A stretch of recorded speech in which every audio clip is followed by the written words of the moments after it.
Coucou les petits loulous. Aujourd'hui, Émilie, on ne jette pas les bisous à la poubelle.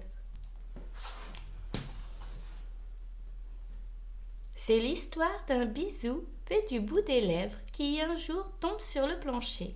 Sans hésiter, il est jeté à la poubelle. Le bisou bravera tous les dangers.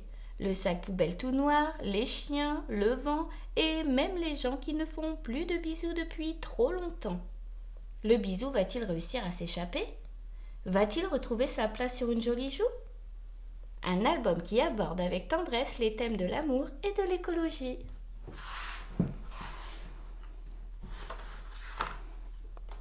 On ne jette pas les bisous à la poubelle.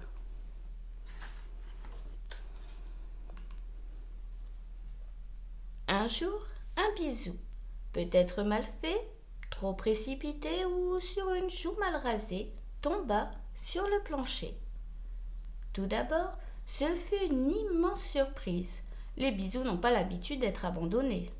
Il eut un peu mal, mais pas trop, se mit à attendre pour voir ce qu'il allait se passer.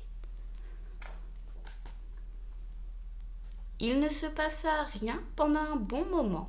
Les parents ne balayent pas tout le temps. Et comme le bisou tomba le soir, il passa la nuit entière sur le plancher. Le bisou grelotta, trembla. De froid, on était en hiver, puis de peur, car le chat vint le voir. Le reniflait plutôt, comme les chats reniflent les inconnus. Le chat se désintéressa, et le bisou resta seul sur le plancher. Un bisou n'est pas une miette, mais celui-ci n'était pas dans son assiette. Il fit des rêves et des cauchemars. Il rêva qu'il était sur des bouches chaudes et douces d'enfants. Il cauchemarda qu'il était tout mouillé sur un dentier. Pouah, quelle horreur! Je suis le cauchemar. Au matin, il y a bien eu quelqu'un pour balayer. Le bisou se retrouva dans la pelle, froissé par le balai. Ça râpait, ça cognait, et le bisou atterrit dans la poubelle tout près d'une vieille araignée. Dans la poubelle, ça puait.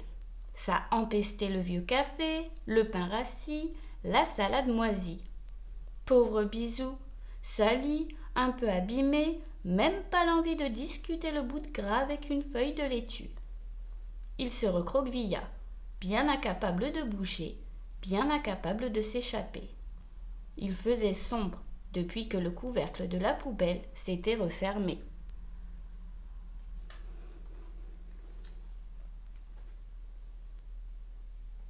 Ils rentrèrent du boulot, les parents, et comme le camion des poubelles passait le lendemain, ils firent le tri. Les choses en plastique mises à gauche, les choses en papier mises à droite, la ferraille d'un autre côté. Le bisou ne comprenait rien, surtout que lui, si petit, si invisible, on n'allait jamais le repérer. Et le mettre où? Il n'est pas en papier, il n'est pas en plastique, il n'est pas en conserve, il n'est pas en fer. Ah ça, il n'était pas en forme.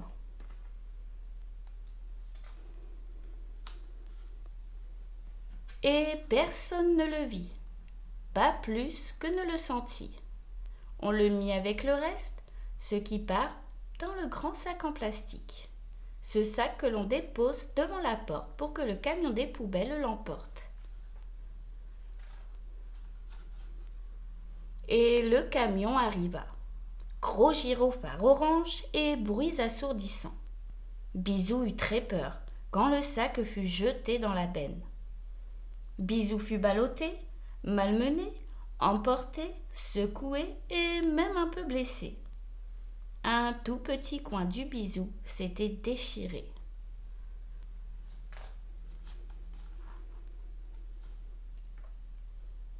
Quand les sacs furent triés par la grande machine au bruit infernal, le bisou affolé vit partir de tous côtés les déchets. Il fut projeté contre un sachet de sauce piquante, lancé sur une boîte d'allumettes, presque noyé dans un pot de yaourt framboise. Mais Bisou, tu ne sais pas crier? Mais, Bisou, tu ne sais pas siffler?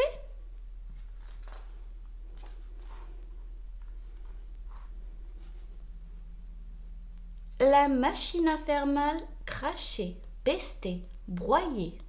Le Bisou, heureusement trop petit pour être écrasé, se laissait brinque-baller comme une feuille morte, se laissait embarquer dans la grande aventure des déchets.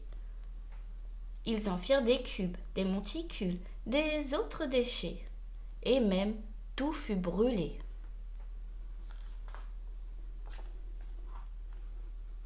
Mais pas Bisou, trop minuscule, trop fin, trop léger, il fut enfin à l'air libre, sur la montagne des oubliés. Un désert d'inconnus, une peur terrible de mourir là, abandonné. Mais le Bisou ne meurt jamais. Un rat vint le houspiller, une pie voulait le voler, un chien gratta avec sa patte, et enfin le vent se leva. Bisou respirait mieux. Le vent souffla si fort cet après-midi-là qu'il le souleva de terre et s'envola. Cela dura longtemps d'être emporté par le vent. Cela dura toute la nuit, peut-être même des années. Le Bisou respirait, c'est tout ce qui comptait. Un jour, enfin, ou quelques heures après, le Bisou s'accrocha, par hasard et par chance, sur la manche d'un monsieur très moche et pas vraiment aimable. Il essaya de chasser ce drôle de papillon qu'il prit pour une saleté sur son beau costume neuf. Mais rien n'y faisait. Ne croyez pas qu'un Bisou de la sorte ait envie de s'en aller après tout ce qu'il a enduré.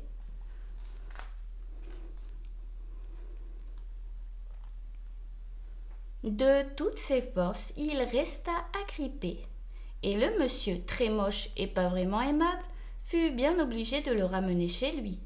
C'est ainsi que sa femme, le soir, le trouva en rangeant le costume. Ce fut une dispute terrible, car l'homme ne l'avait pas embrassé depuis des années. Des cris, des larmes et même des menaces. Mais l'homme jurait qu'il n'y était pour rien. Pour rien du tout, absolument pour rien, je te jure, il s'est accroché à moi. Un bisou n'arrive pas par hasard, lui dit-elle, c'est que tu es capable d'aimer. Alors elle le prit dans ses bras, cet homme qui ne savait plus embrasser, et elle l'embrassa à son tour pour tout pardonner.